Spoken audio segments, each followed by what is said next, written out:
I know we've spoken about the United Kingdom's economy this year for some time with all of the challenges. They had their fair share, just like we have ours here in Africa's most populous nation. What is happening with regards to inflation and other issues as we move towards the end of the year?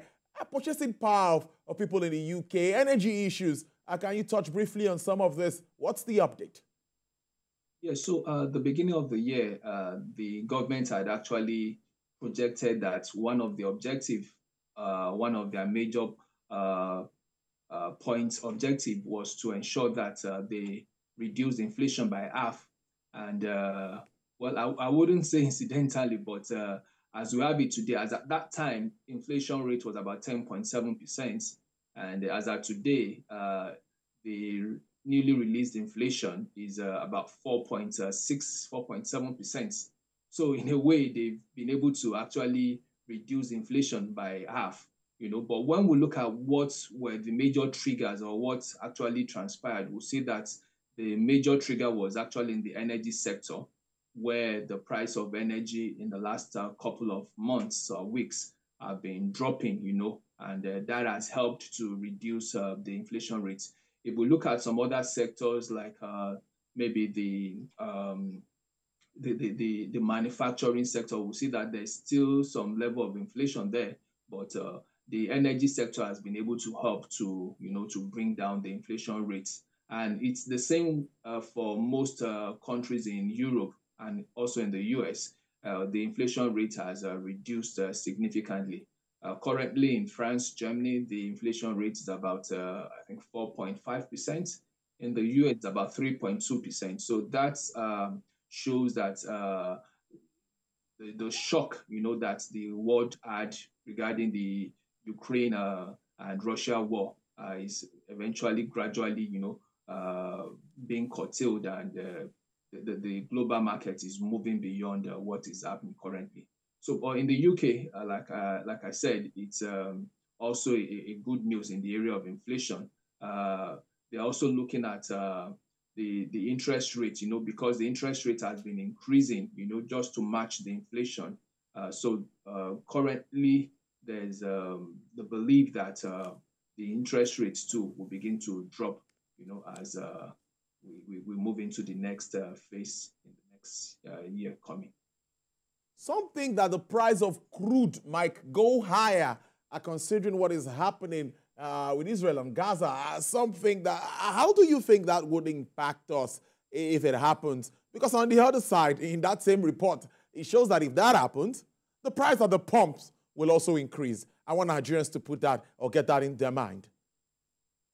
Yeah, so globally, like I said, because they've been able to curtail this crisis, even though it's a very sensitive one, but most economies currently are fragile, and nobody wants to really go into a situation where the economies would be badly hit, as a result of taking positions that invariably is not really their major concern, and if that happens, it's going to add on most economies. But I believe that with the way things are going,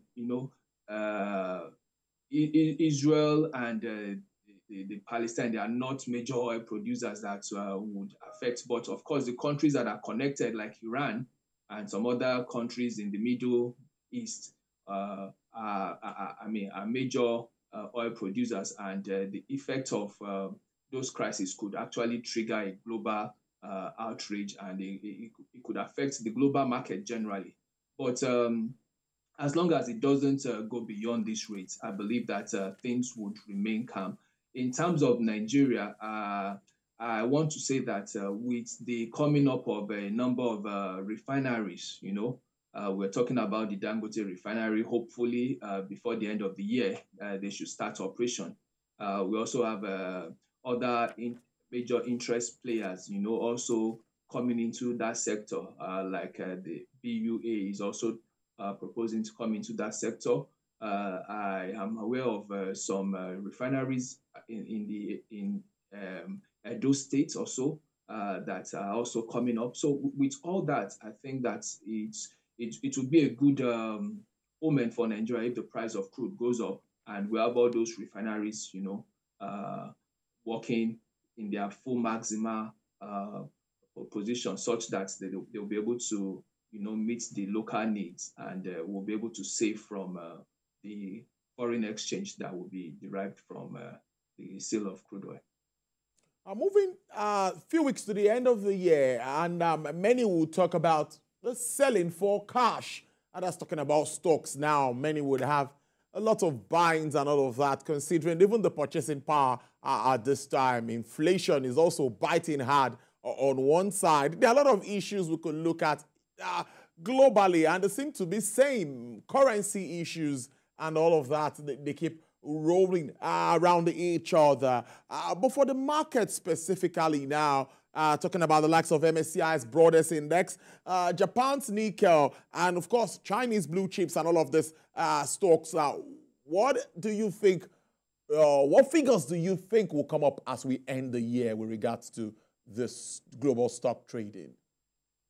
So when we look critically at all the various major exchanges this year, I think aside from maybe the FTSE, all the other exchanges have really ramped up, this year.